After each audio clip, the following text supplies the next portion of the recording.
Hey guys, it's Levi Diesel Performance. Today I wanted to start going over some common rail injectors with you guys. So, give me a sec here. So this is a common rail injector. This is a Bosch. So at the top you've got your solenoid. Then you're going to have your fuel inlet. You're going to have your return. And there's your return hole. Then obviously your nozzle that it comes out of. Right now we're in the middle moving all of our common rail stuff to another room. So today I'm just going to do the teardown. Later on I will do show you how to do the testing of the solenoids. I'll show you the reassembly procedures and then the testing procedures as well. So these come out of a Massey and they're very similar to like what you'd see on a 6.7 Dodge. So they're going to be similar to that. The body's going to be a little bit different, but besides that, you need a jig to hold the nozzle down while you loosen your nozzle nut cap here. So I've already loosened it just for ease of the video, but I will continue on with the teardown here.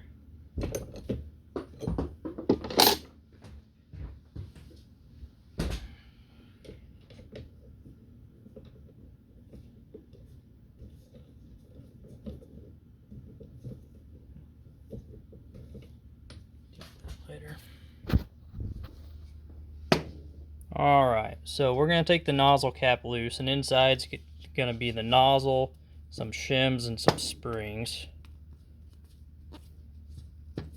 Now I already took this little clip off. That clip goes in between your solenoid terminals here, and it covers up that bolt that's in the middle. It's a T8 Torx, and that's just an access cap. We need to take it off for when we reassemble the injector. There's a test we do through there.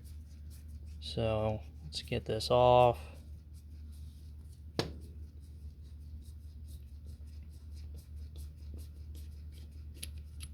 Alright. See if I can do this without all my parts going flying. So we got our nozzle cap. We got our nozzle, and it's got a pintle. Let's get that pintle to come out.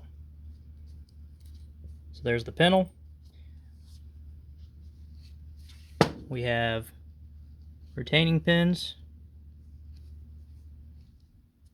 2 of the retaining pins. And then we've got this piece here. And this little tiny shim that came out. Then there's going to be a spring, which just fell out. And then there's one more shim right there. So it goes shim, spring, this piece, a little tiny shim, your 2 pins, and then your nozzle on this side. So the rest of this we got to take apart from the solenoid side.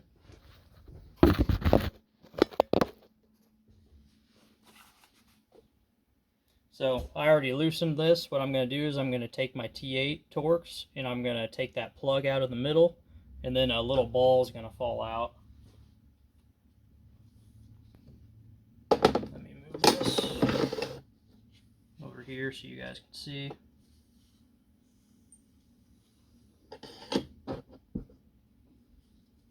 All right.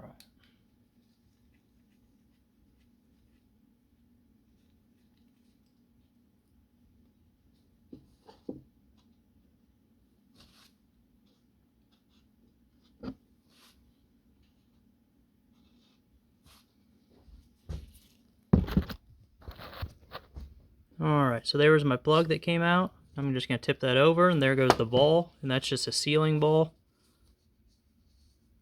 And we're just doing that because later on we're going to need to get through that hole in the solenoid. So now I'm just going to unscrew my solenoid cap.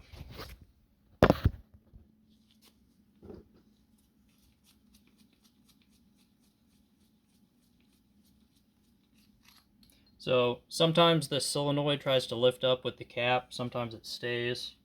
That time it stayed. I'm going to go ahead and loosen this.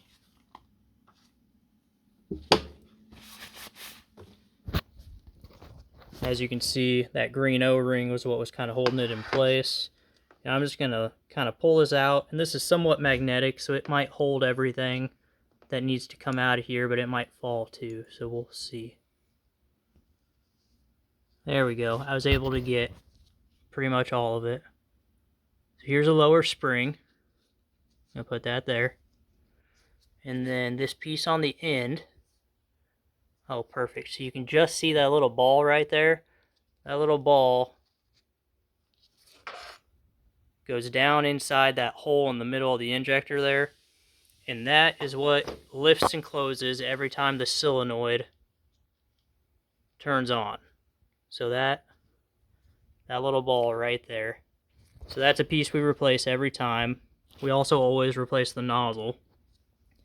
And so this little guy is the ball seat. So one side of it's flat and one part of it is got a little indent in it for that ball. So then we have this shim right here that goes on the lower side. This is your armature. It's got two pieces to it. That spring's just sticking. So two pieces to it. You want to make sure that armature is not worn. That top section there goes inside your solenoid, and so it can wear from fuel erosion. So we got our spring. Then we've got one more shim right there. And then we've got this bigger shim that goes around your solenoid right there. So a lot of small pieces in this when you get started, but really it's not that complicated once you've torn a few of them down. So at this point we need to get, there's a valve set that goes through here and there's a retaining nut inside. So we need to get those loose.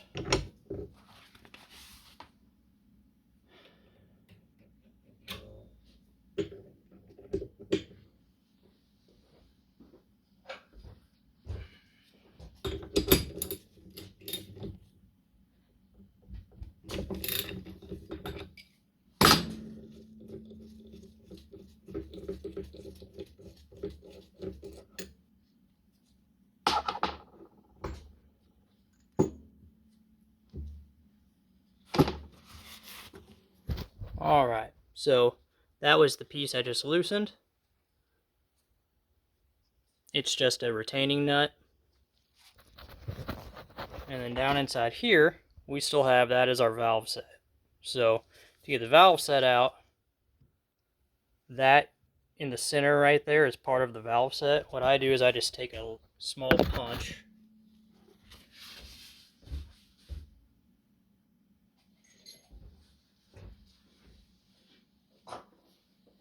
So I just take a small punch like this and a hammer, and I tap that center.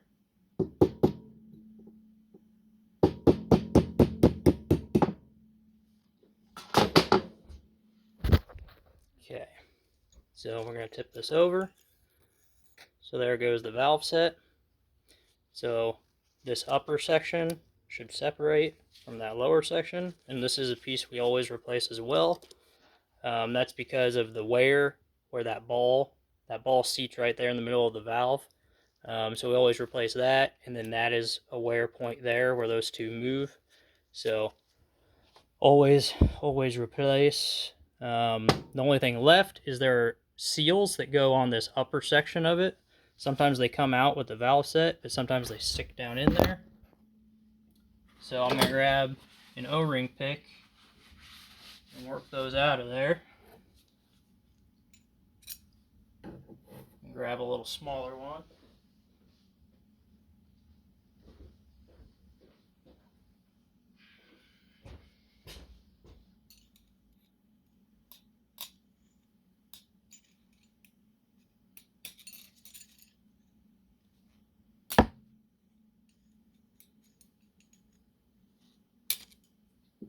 There we go.